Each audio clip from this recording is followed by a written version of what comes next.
Namaskar. We love success. Somehow it is in our nature to strive for success. And there is a visible portion of success. There is invisible portion of success. The visible portion is this. For different people it's different things. For some people it's money, maybe a nice house, or maybe fame, name. For some people it is something like intellectual accomplishments, something that you have achieved in the area of technology, in the area of science, in the area of music, etc. For some people it is spiritual accomplishments. But the path towards the success is always the same. And it is associated with difficulties. And the interesting thing, people ask, do they ask? I think they ask sometimes. They can ask God, oh, give me success, give me that, right? But they don't understand. Already God is giving them. But the success, you have to unarchive it. You have to unveil it. God gives you a box. In that box, there is a success. But that box is the box of difficulties. So you have to unveil it through going through the difficulties. So loving struggle is important.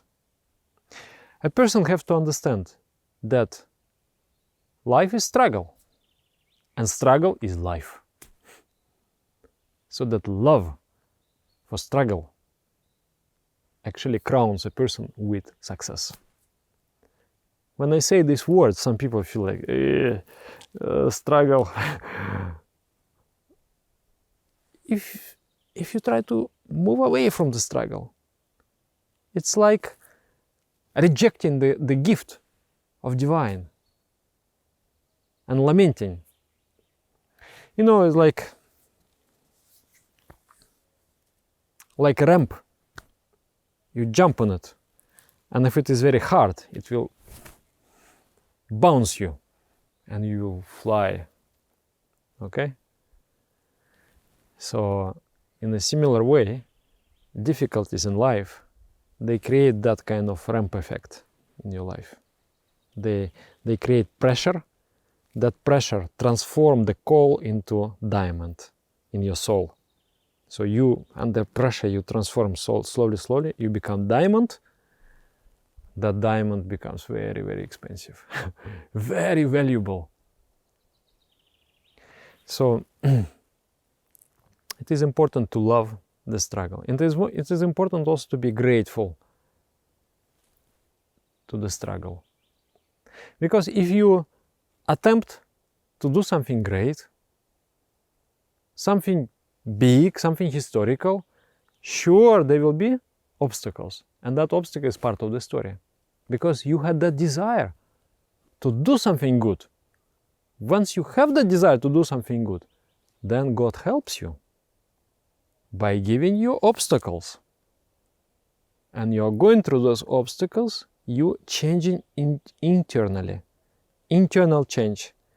That internal change enables you to do that kind of high accomplishment.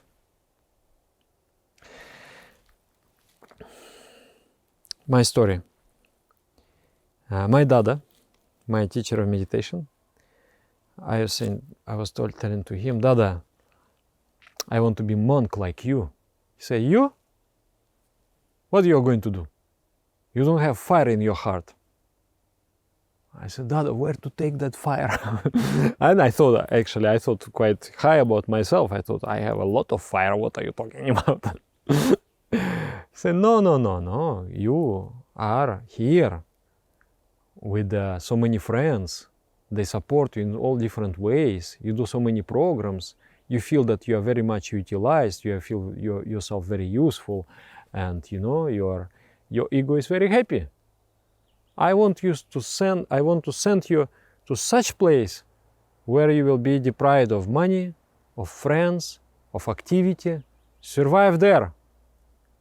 If you survive, I will sign your recommendation to become a meditation teacher. Okay, Dada, I'm going. So I went there. 9 months I was there, one city.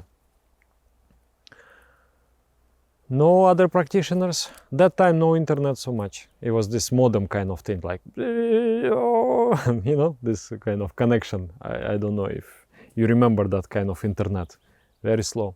No Skype, no calling like this easily. So I was quite isolated there. No support, no money. No, I'm already living a life of a monk. So I depend on donations. So when you have a bigger society, they maintain a teacher, they maintain a monk, they give some donations here and there, little by little, so you can meet your necessities. So there nothing, I don't have. So and then I decided, I had this idea in my mind. I'm coming here, we have a yoga center here, but it is empty. Somehow the flow has died out. So I have to struggle, at least there should be 20 practitioners. I have to inspire 20 people on the path of meditation. So what I started to do, I started to go and put posters on, that time it was kind of okay. You know, now I think it's a kind of vandalism. You spoil the city, but that time the city was full of it, so it was kind of okay. So I was going and putting posters everywhere. And there was some religious group in the city, and they were going after me, and they were putting like rubber stamp with the paint on my posters, and it was written, dangerous sect. Beware, dangerous sect. It's like, oh, this is not exactly the best advertisement. Then I would go again and I would put another poster, like layers and layers. They would go again. It was like really the war of attrition. We were, who is going to wear each other first? And then they start to tear them down. I go and put up. Then there was a person who wanted to kind of capture our property and was using some connection in the police, some kind of corrupt schemes, and was threatening me that, oh, you will go to jail, I will arrange it like this. So there was tremendous psychological pressure on all levels, everywhere. And but I was struggling every day. It's like a routine. Every morning I wake up, and with the kind of fanaticism, with my determination that I'm going to be successful, I was going and putting. Then after 9 months, I was asking one Dada, one meditation teacher, whom I really adored also. Not my teacher, but kind of my friend. I said, Dada, what to do? I'm suffering like unbelievably here. I am under such pressure. I don't know what to do.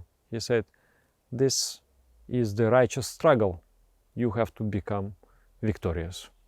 Don't wait from me that I will tell you not to struggle. You should struggle. That's support. That is what support is. When a friend tells you something unpleasant, but so necessary for you. So he told me, go on struggling. Okay. So I did struggle. After 9 months, my Dada, and many transformations happened to me. Like I felt, for example, that I'm never alone. I am never alone. I felt always the presence of the divine force. And I felt so happy. I felt like, actually, I don't need anything and anybody to be happy. I'm so complete right now. Why do I need anything else? And there was a big transformation from dependence on the external world to complete independence from the external world. So when my Dada came and I told him, you know, I feel like this, I'm actually very inspired and I feel so positive. He said, oh, okay, now you're ready. Now you can go. Now I will sign. So he signed my recommendation. I went to train to Sweden to become monk, to become meditation teacher. We have a center. I am here now. Now I'm here to continue on to take care and train also the younger generations. But one thing interesting happened. Before leaving my country, I gave one lecture. There were many people, maybe 100 people came. When I spoke, I just felt, the force guides me. The force is with me. There is this powerful flow, and my thoughts, they just appear in my mind. I don't know from where. And I just speak, and everybody becomes inspired. And they're like, wow. That time I understood something. I found a formula for inspiration. I've got the power to inspire a spiritual movement in the heart of people. And that was not there before. So now analyzing, I'm thinking it's like this. It's like a grace of the divine. You're struggling, like if you read the Indian comics, India is a very spiritual country. And they, the comics books, they're about, Mahabharata, Ramayana, all these things. And all these spiritual stories are there. So always there is one kind of narrative that you do the penance, let's say you meditate for 1,000 years, and then God gives you grace, give you some kind of siddhi, some kind of perfection, and with that siddhi you conquer the world, sort of thing. So I felt that kind of darkness, and then the gift with which I should serve humanity, not for me, but gift to serve the humanity. You wanted to serve humanity, my boy? Here it is. You can serve humanity now. I equip you. You have proven you are sincere. How much should I value that period of darkness? That's a gold for me. That has taught me such valuable things. Nobody could teach. No human being, no book could teach this kind of things. Because when you face the darkness, you face the suffering, then there is this kind of fight between materialism and spirituality in you. You fight. Then you choose one side. You choose the light side of the force. You choose the light, not the darkness. And then you become the champion of light. My Dada, he told me the story. His story. He was a junior monk, and then he was sent some country, I don't remember, either it was Argentina or it was Chile, somewhere in Latin America. And that time it was like something was in society. Either it was war or civil war or some revolution, coup d'etat or something like that. So everything was restricted. Like even to go outside in the late time, you might be captured by police and detained. This kind of situation. Curfew. So, and then his teacher sent him there. Go there. Establish the meditation society there. Now people need it. Go there. So he went there. Somehow he arranged, rented some apartment with no money, nothing. So he's living in a very, very kind of poor condition and difficulties. And then every day he goes door to door, speaks with people. And everybody is just like, people just, because of situation, they're even afraid to open. And sometimes they just, tell him to, get off. So he goes 3 months like that. No result. No result. Where is to find inspiration? 3 months, no result, zero. But some strange inner inspiration, some strange inner, like you are going into the, you know, that you are charging the spring. Slowly you're charging every day. You're creating that potential energy that's going to burst. So he was going and going. 3 months, no result. Then finally he comes. A man opens the door. And then he said, oh, meditation, spirituality, very interesting. Come in. So he comes in. He said, you know, I'm some kind of doctor, you know. Can I see your feet?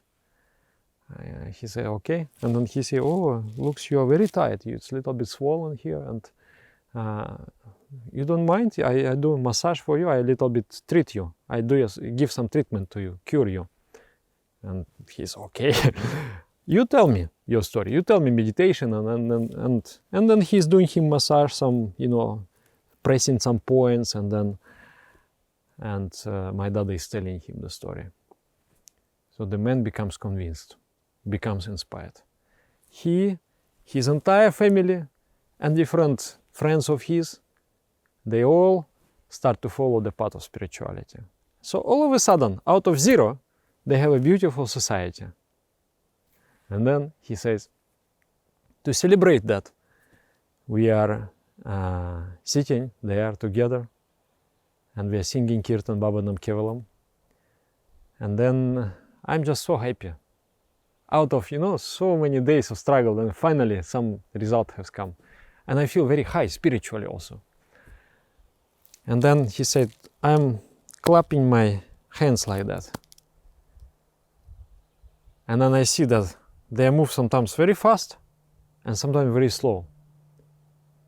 So the concept of space and time start to crack. This capsule of space-time person start to crack, start to malfunction. You know, the matrix start to malfunction. And his teacher suddenly comes into the room, his Dada. And he said, I looked into his eyes. And then out of his eyes, this light was beaming like that.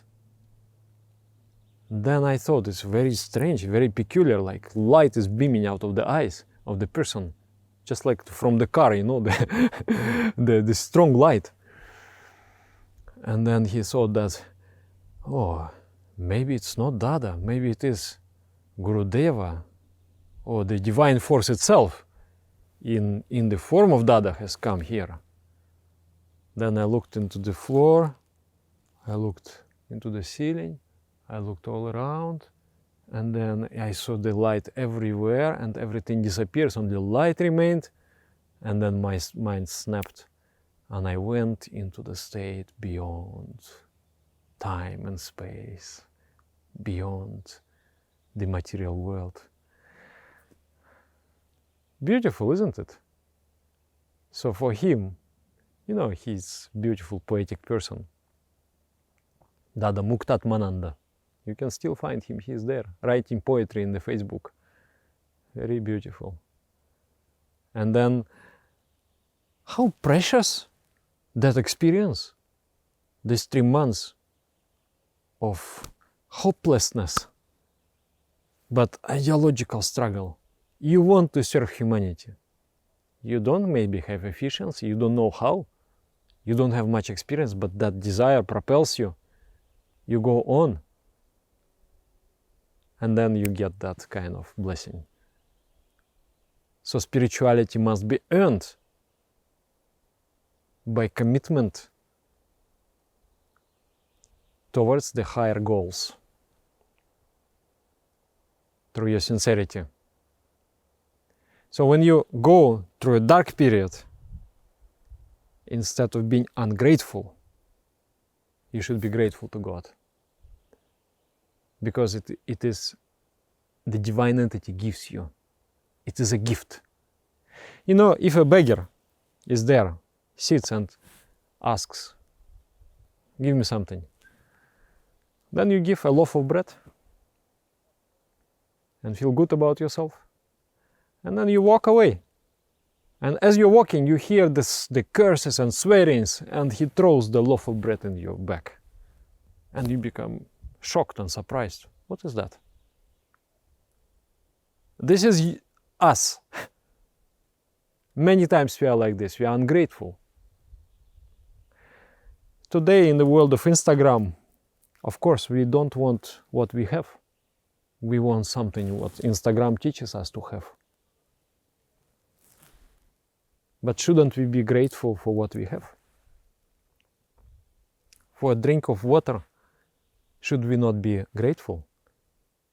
For a breath, for a morsel of bread, should we not be grateful? Half of humanity, half fat, half naked humanity, not receiving even that? Should we not be grateful? And sometimes when we receive pain, should we not be grateful? It's like the doctor gives you bitter pill, and once you taste it, you're like, ah, and you spit in the face of the doctor. Is it a proper behavior? Or the dentist is drilling your tooth, and then, some pain. Then you throw him out, and then you hit him, and you run away. Is that a proper behavior? Is it going to remove the pain? It's not going to remove the pain. It's not going to remove the sickness. So many times, by darkness, the God cures darkness. By giving pain, removes the darkness from you. And your task is to be grateful.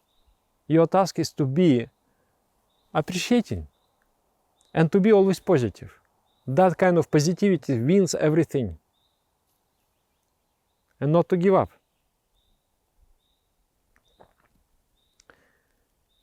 In Jesus' gospel, he preaches like this. There are beatitudes, 9 beatitudes. One of them is, blessed are poor in spirit. I was thinking, why this poor in spirit? What is this? Why you have to be poor in spirit? I mean, you have to be rich in spirit. But it is very interesting, a metaphor of a man, of a microcosm, as beggar. Truly speaking, nothing belongs to us. Everything belongs to the macrocosm. And then there is also God's prayer. In the God's prayers, it says, you give us our daily bread. Daily bread you give to us. That means what is being poor in spirit. It means your attitudes. You feel that I depend on the cosmic grace. And the beggars are not choosers, right?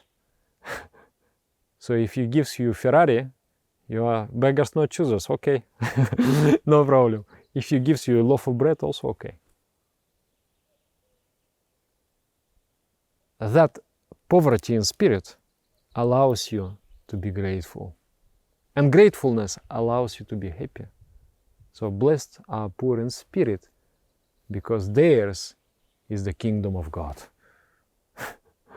Such a fantastic, wise, unbelievably beautiful, enlightening saying. Also in Prabhat Samgeet, there is one song by my master. He says, Kangal ridoye, shorone monone, rajar shiropa parichinu, tomar namete, gaite, spondita hoye she bhavona. Kangal ridoye. The beggar, in his heart, in his inner world, shorone monone, remembering and thinking about the divine. By remembering and thinking, Rajar Shiropa Parichino, he achieves the royalhood. He becomes a king. Because in his heart, he cultivates the ideation of the divine. As you think, so you become. By connecting with the divine, you become that. The beggar, okay? He is the beggar. Nothing belongs to him. But he becomes a king by remembering and by thinking. And then, in the beautiful line also, Tomar namite.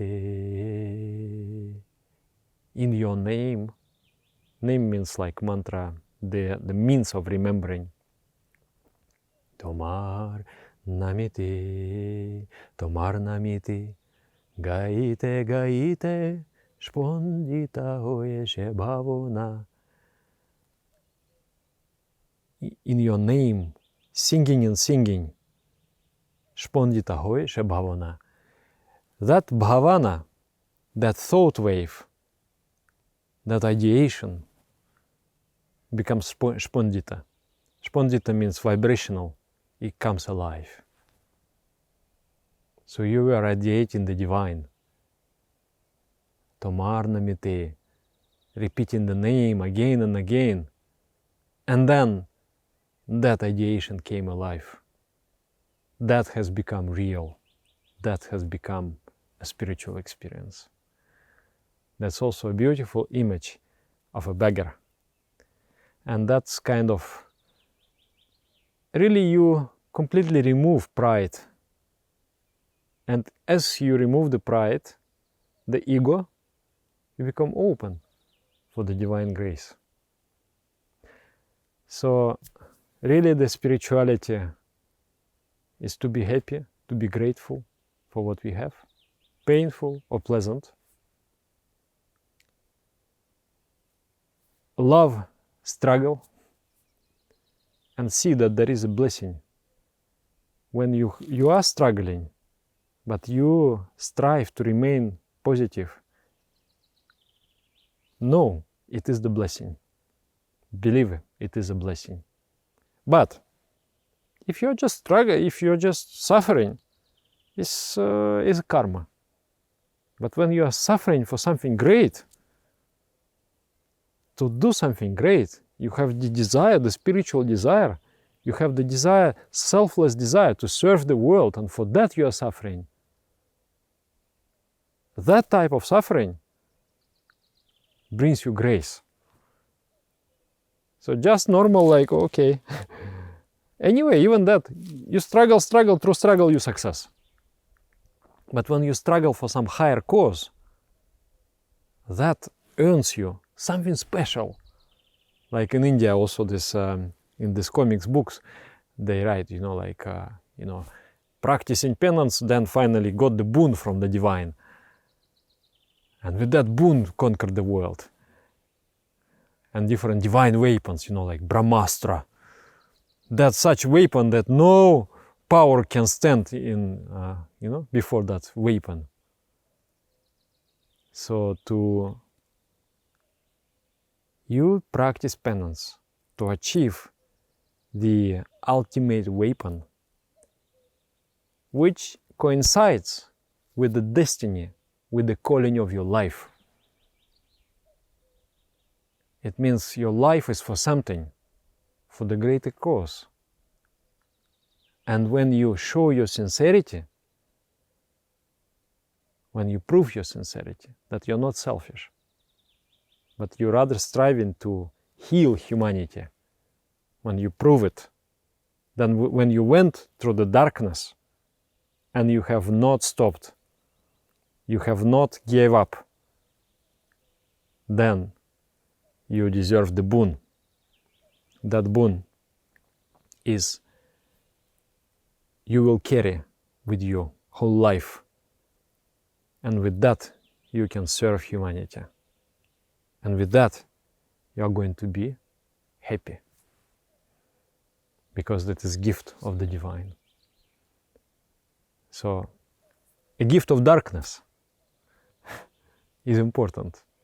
Because through that, you earn a gift of light. Maybe you experience something like that. Write in the comments, what do you think? Do you think it is something real I'm talking, or is something from the other world? Namaskara.